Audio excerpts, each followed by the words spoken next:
Cerita pengantar tidur sedang mengudara. Hai, ini Hana punya cerita.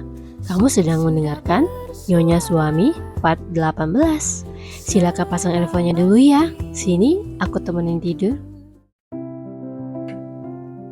Dohee tersenyum melihat unggahan Ji-hoon yang memperlihatkan bagaimana maskulinnya Sol menggendong Sol-hyun di apartemen. Putrinya diambil dari belakang. Mantan kakak iparnya itu memandang wajah putrinya penuh kasih sayang. Tidak lupa ia memberikan hati pada foto itu. Tatapannya berubah antusias melihat nama Ji-hoon muncul di layar. Ia segera menggeser itu dan menjawabnya. "Opa, sudah tiba? Oh, oke. Aku akan segera keluar." Ia bergegas merapikan buku-bukunya, menyandang tas di satu bahu dan bergegas keluar dari kelas. Biol berjalan menuju fakultas Dohee. Terlihat ogah-ogahan namun tetap melangkah ke sana. Langkahnya terhenti melihat Ji-hoon berdiri di dekat jalan setapak, terlihat sedang bermain kerikil di bawah kakinya. Dohee berlari kecil menghampiri Ji-hoon. "Opa!" Ji-hoon menoleh dan tersenyum. "Hai, maaf membuatmu menunggu," sahut Dohee menyesal. Ji-hoon tertawa kecil sembari mengambil buku-buku dari tangan Dohee. "Ayo." Dohee melangkah dengan santai di samping Ji-hoon. Entah kenapa terasa seperti melakukan kejahatan untuk membahas ini di rumah dengan Yoon Sol-si di sana, ucap Ji-hoon frustasi. Dohee tertawa kecil. Biol jadi kesal sendiri melihat interaksi mereka. Dengan cepat ia menghampiri kedua orang itu dan menarik lengan Dohee dari belakang. Dohee terkejut menatap siapa orang yang melakukannya. Ji-hoon juga terkejut. Malah semakin terkejut ketika mengetahui orang itu adalah Biol. Biol terlihat sangat marah. Ia menjilat bibir bawahnya dan menatap Ji-hoon tajam. Ji-hoon mengerutkan dahi, lalu mendorong Biol mundur. "Apa-apaan kau?" "Opa." Dohee menahan Ji-hoon agar tidak mendekati Biol. Biol menatap Dohee kaget. "Kau baru saja menahannya?" Dohee mendelik pada Biol. "Berisik!" Biol dan Ji-hoon sama-sama terkejut menatap gadis manis itu. Dohee menatap Biol tegas, lalu menepis lengannya yang tadi ditarik mantan suaminya itu. "Kau baru saja melakukan pelecehan karena menyentuhku di tempat umum." Mulut Biol terbuka tak percaya. "Pelecehan?" Ia tersenyum tak percaya. "Kita sudah tidur bersama. Apa yang pelecehan?" Ji-hoon mulai terpancing lagi mendengar ucapan merendahkan itu. "Jaga ucapanmu, Yoon Biol," hardiknya. Dohee menahan tubuh Ji-hoon lagi. "Tidak apa-apa, Opa," ucapnya pada pria itu. Lalu menatap Biol, juga memutar tubuhnya ke arah pria itu. "Aku pernah menjadi istrimu, Yoon Biol-si," ucapnya penuh percaya diri. "Tapi sekarang, aku sudah bukan lagi istrimu dan kau tahu kenapa." Biol menghembuskan nafas frustasi. "Aku sudah mengurus perceraianku dengan Yura. Anak itu terbukti bukan anakku. Karena itu, aku tidak peduli," tegas Dohee. Ji-hoon menatap Dohee tak percaya. Biol langsung terpaku menatap Dohee. Dohee menatap Biol tegas. "Aku tidak peduli." Ia kembali menegaskan, "Apapun yang terjadi padamu, bukan lagi urusanku." Biol kembali kehilangan kata-kata mendengar itu. Ji-hoon memandang ke bawah, sembari mengelum bibir menahan senyum. Sangat bangga pada gadis itu. "Jadi simpan semua ceritamu dan tidak perlu temui aku lagi," ucap Dohee. Ia berbalik dan memeluk lengan Ji-hoon. "Ayo Pak," ajaknya. "Ayo," sahut Ji-hoon dan berjalan bersama Dohee. Biol memutar otak untuk menghentikan mereka. "Bagaimana mungkin tidak menemuimu? Sol-hyun bagaimana?" ia bertanya. Langkah Dohee berhenti. Kemarahannya mulai naik. Ji-hoon melirik Dohee. Dohee menghela nafas dalam dan menatap Biol. "Jangan jadikan putriku alasan," balasnya. "Kau bahkan tidak pernah peduli padanya." Ia kembali berjalan bersama Ji-hoon. Ji-hoon tersenyum lebar sembari kembali berjalan. Biol mengepalkan tangannya sendiri menahan kesal. Di tempat lain, Won-ho terus-terusan melirik ke arah Sol yang hanya fokus pada pekerjaan seperti biasa. Sol menoleh ke arah telepon di meja yang berbunyi. Tangannya terulur ke sana untuk mengangkatnya. "Yun Sol," sahutnya. Ia mendengarkan dulu dan memutar bola matanya ke Sal. "Aku akan ke lobi," sahutnya. Ia meletakkan gagang lagi ke tempatnya. Ia bergerak bangkit dan pergi meninggalkan meja kerja. Wonho mengerutkan dahi melihat Sol pergi. Setelahnya, Sol keluar dari lift, menggunakan tanda pengenal karyawan untuk membuka jalur keluar dan berjalan ke lobi. Ibunya Sol berdiri di lobi dengan tas bawaan. Ia menoleh dan langsung tersenyum melihat putri sulungnya. Sol menghampiri ibunya. "Bicara di luar," ucapnya dan berjalan duluan. Ibunya Sol kebingungan putrinya itu bahkan tidak berbasa-basi membawakan bawaannya seperti biasa. Ia hanya mengikuti putrinya itu ke taman dekat kantor waktu itu. Sol bergerak duduk terlebih dulu dan melipat kedua tangan di dada. Ibunya Sol duduk di sebelah putrinya dengan senyuman sumringah. "Ibu membawakanmu kimchi. Kau suka kimchi dan bawang ibu kan?" ucapnya sembari mengangkat bawaannya. Sol hanya memandang tas bawaan itu tanpa terlihat tertarik. Lalu memandang ibunya. "Kenapa ibu datang kemari?" tanyanya datar. Senyuman ibunya Sol luntur perlahan dan menurunkan tas bawaannya. "Kan biasanya kau datang ke rumah untuk menjemput kimchi. Sudah berbulan-bulan kau tidak mampir. Jadi ibu yang datang mengantarkannya." Sol diam menatap ibunya. "Kenapa ibu kemari?" tanyanya lagi. Ibunya Sol menghela nafas dalam dan memandang ke bawah. Terlihat menyesal. "Ibu..." Ia memutar arah duduknya ke arah putrinya dan menatap wanita maskulin itu dalam. "Ibu ingin bertemu Sol Hyun. Maukah kau membawanya ke rumah? Ayahmu juga rindu pada Sol Hyun." Sol kembali diam dulu. "Kenapa tiba-tiba?" "Apa maksudmu tiba-tiba? Wajar kan jika ibu rindu pada cucu ibu?" tanya ibunya Sol. Sol menatap ibunya dengan tatapan tidak yakin. Ibunya Sol menghembuskan nafas panjang dan memalingkan wajah. "Kau tidak akan percaya mendengar ini," ucapnya dengan nada sedih. "Ini adalah hal yang sangat buruk yang pernah terjadi." Suaranya mulai bergetar. Sol memalingkan wajahnya. "Cucu laki-lakimu itu ternyata bukan cucumu?" tebaknya dengan nada tidak simpati. Ibunya Sol terkejut dan menatap putrinya tak percaya. "Kau sudah tahu?" Sol menghela nafas dalam. "Apa yang ibu inginkan dariku?" Ibunya Sol nampak kaget. "Kau sudah tahu, tapi sama sekali tidak datang untuk memeriksa ibu ke rumah?" "Kenapa aku harus melakukannya?" tanya Sol. Ibunya Sol mengerutkan dahi. "Ibu dan ayah sangat syok. Kami ditipu oleh gadis licik itu. Kau tidak tahu apa yang sudah kami berikan untuknya? Kami memberikannya makan dan menampungnya di rumah kami." Sol terlihat tidak tertarik. Lalu, "Sol," ucap ibunya Sol tak percaya. Sol menghembuskan nafas panjang. "Apa yang ibu inginkan dariku?" tanya sekali lagi. Ibunya Sol terkesiap kaget. "Apa maksudmu? Ibu sudah bilang ibu ingin bertemu Sol Hyun. Kenapa kau..." Luka tersirat dalam matanya. "Membuat ibu seperti seseorang yang jahat." Sol melirik jam di pergelangan tangannya. Terlihat semakin tidak tertarik. "Waktuku terbuang. Apa mau ibu?" tanyanya lagi. Ibunya Sol menelan ludah, ragu-ragu untuk berbicara. "Sol," ia memegang tangan putrinya. "Sol Hyun kan masih kecil. Dia butuh orang tuanya.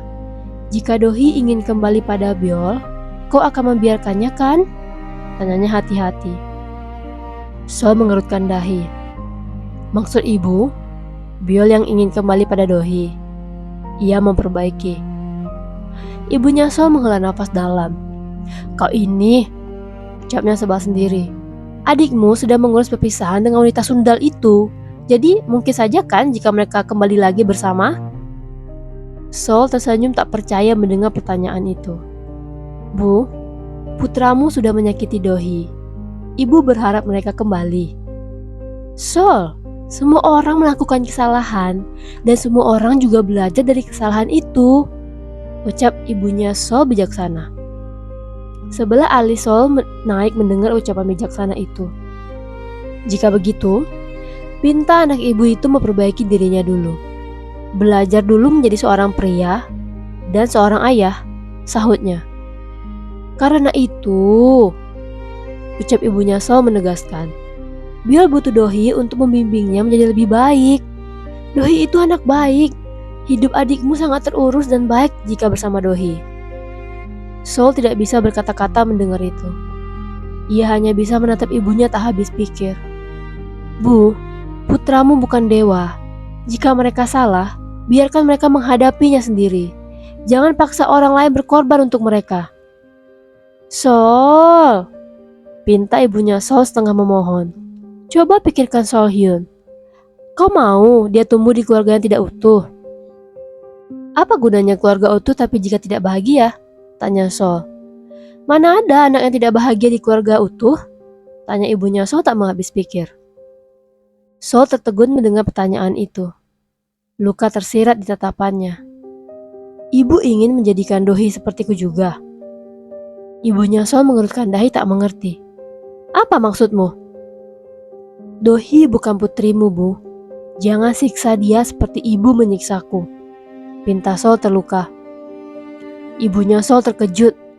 Apa maksudmu? Ibu tidak pernah menyiksamu? Sol menghembuskan nafas panjang lalu bergerak bangkit. Sol! Ibunya Sol bangkit juga sembari menahan lengan putrinya. Sol menepis tangan ibunya dan menatap wanita itu tegas. Menurut ibu tidak menyiksaku dengan membiarkan ayah memukuliku, anak perempuanmu? Ibunya Sol terdiam mendengar itu. Ketika ibu diam saja saat aku mendapatkan perlakuan buruk dan hinaan dari ayah dan saudara-saudaraku, Sol berusaha keras menahan emosinya. Ibu tidak sedang menyiksaku.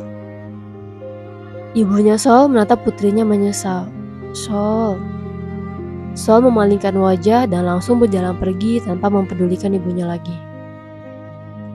Dohi keluar dari kamar di tengah malam sembari mengusap wajah dengan mata mengantuk. Ia menghampiri area dapur untuk mengambil minum. Sembari meneguk air di gelas, ia menyadari pintu ke balkon terbuka.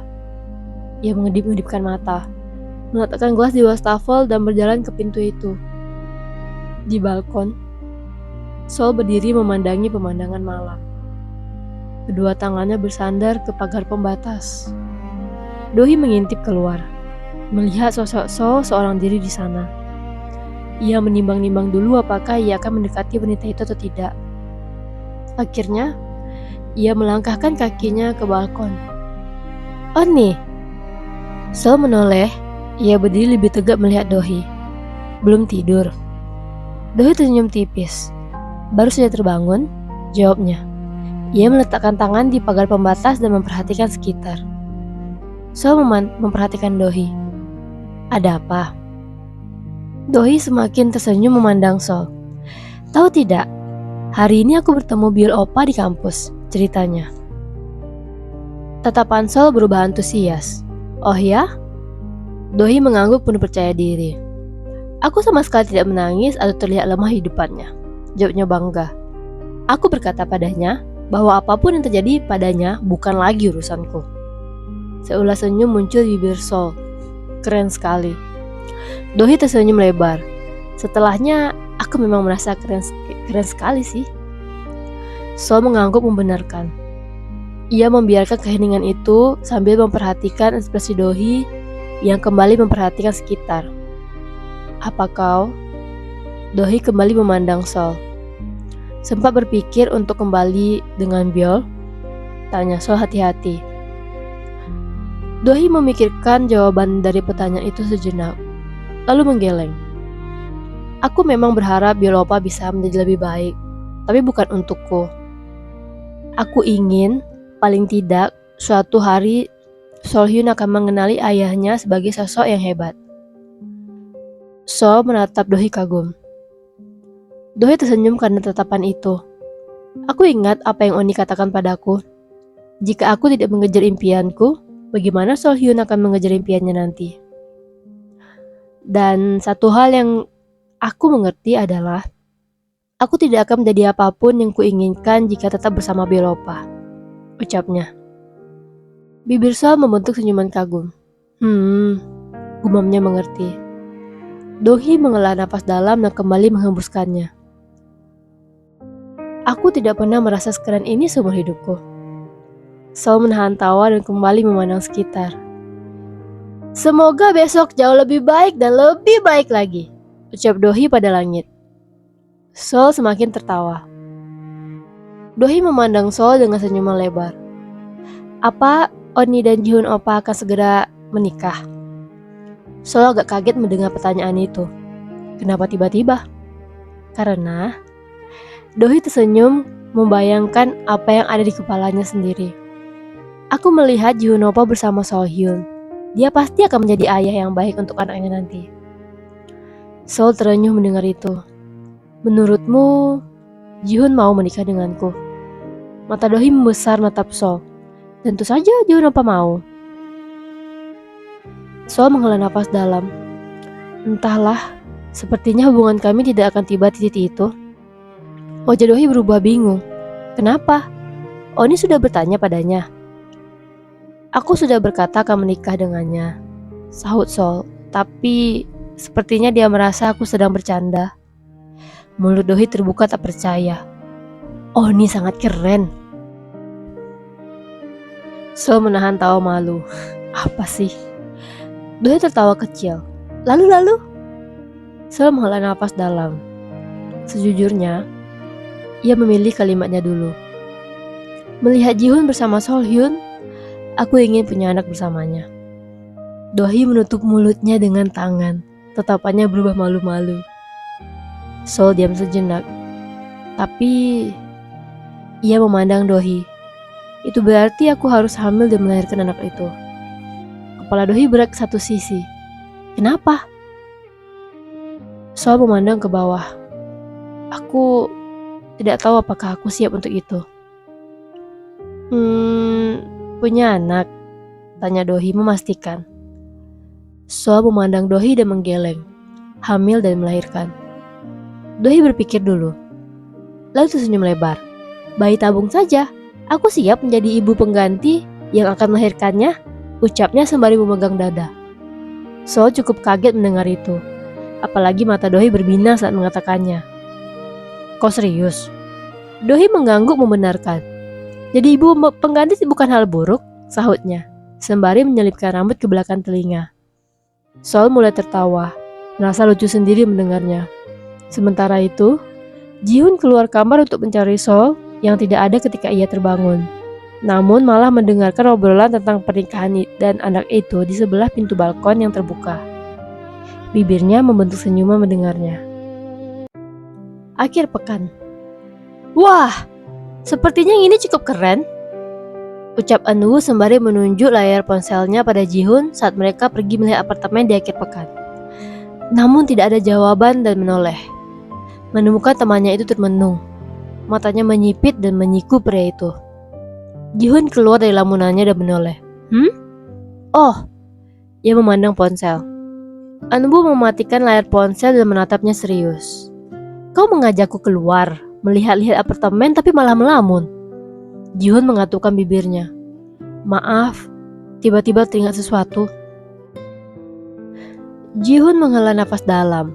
Aku mengerti kok kalau kau masih sibuk dengan pekerjaanmu, karena beberapa minggu lagi akhir tahun. Kita lihat apartemen lagi setelah tahun baru saja. Jihun diam dulu mendengar itu.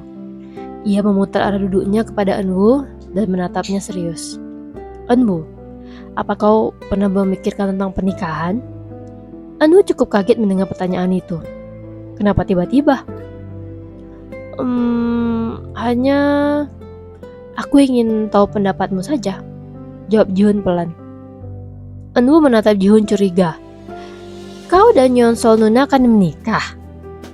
Jihun terkesiap kaget. Tidak, bukan begitu, jawabnya kaget. Lalu kenapa tiba-tiba bertanya tentang pernikahan? Tanya Anwoo. Jihun diam dulu. Hanya ia memilih kalimatnya. Yeon Sol sih sudah pernah membahas tentang pernikahan padaku. Mata Anwoo membesar menatap Jihun. Shh. Jihun menunjuk Anwoo agar tidak berkomentar dulu.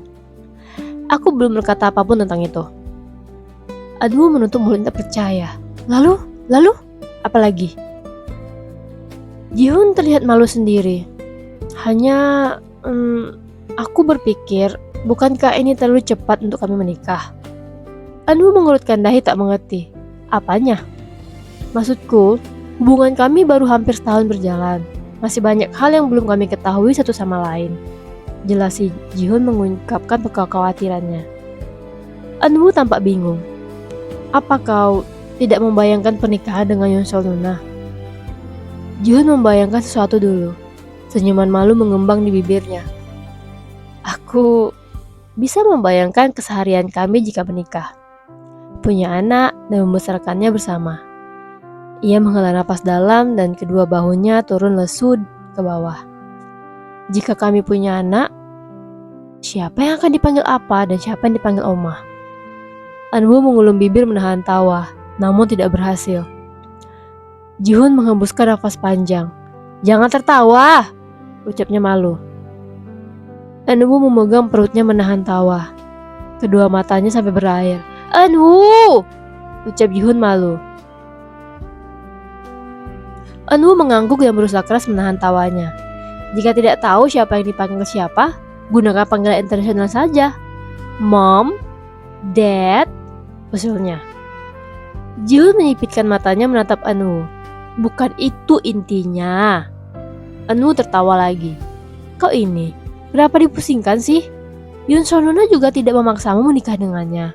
Dia hanya mengungkapkan keinginannya. Itu berarti baginya kau sangat spesial hingga ingin menikah denganmu, ya kan? Jihun terenyuh mendengar itu. Coba kau pikirkan. Kita sebelumnya adalah pria yang menyukai pria. Tentu saja tidak mungkin kita menikah secara resmi bersama pasangan kita. Ucap Anwu memulai. Sedangkan sekarang kau berpacaran dengan seorang wanita yang sangat maskulin, keren, tampan walaupun cantik, dewasa, hebat. Potong Jihun karena pujian itu terlalu berlebihan. Anwu cengengesan sendiri menyadari pujiannya terlalu banyak. Bagaimanapun, dia milikku, ucap Jihun mengingatkan. Aku tahu, sahut Anwu masih sambil cengengesan. Secara gender, dia berlawanan denganmu. Jadi, sangat mungkin kalian menikah secara resmi. Kau akan mendapat status jelas di negara. Tatapan iri langsung terpajang di matanya. Jihun senyum malu. Kau ini, jadi, bukankah itu sesuatu yang bagus? Kau bisa punya anak yang resmi dan terdaftar sebagai anak kalian berdua, milik bersama. Jelas Anwu lagi. Jihun terlihat menyukai ide itu, namun wajahnya masih terlihat cemas. Tapi, apakah jika menikah, kami akan baik-baik saja? Anwu mengerutkan dahi. Apa maksudnya? Jihun senyum tipis. Walaupun aku pria dan dia wanita, tapi secara posisi, kami sebenarnya terbalik. Dia prianya dan aku wanitanya dalam hubungan ini. Kupikir semua pasangan punya cara masing-masing untuk membuat hubungan mereka berhasil. Komentar Anwu. Lalu tersenyum dan memegang kedua bahu Jihun dan meremasnya pelan. Jika tidak perlu stres begitu. Aku percaya nanti kau akan merasa sendiri kapan kau akan siap menikah. Senyuman Jihun semakin lebar mendengarnya. Lalu menghela napas lega. Nah, ayo melihat apartemen lagi. Kau ini. Anwu mengambil ponselnya lagi. Sampai di sini dulu. Aku upload hari Senin dan Selasa malam. Jangan lupa like, komen, dan subscribe.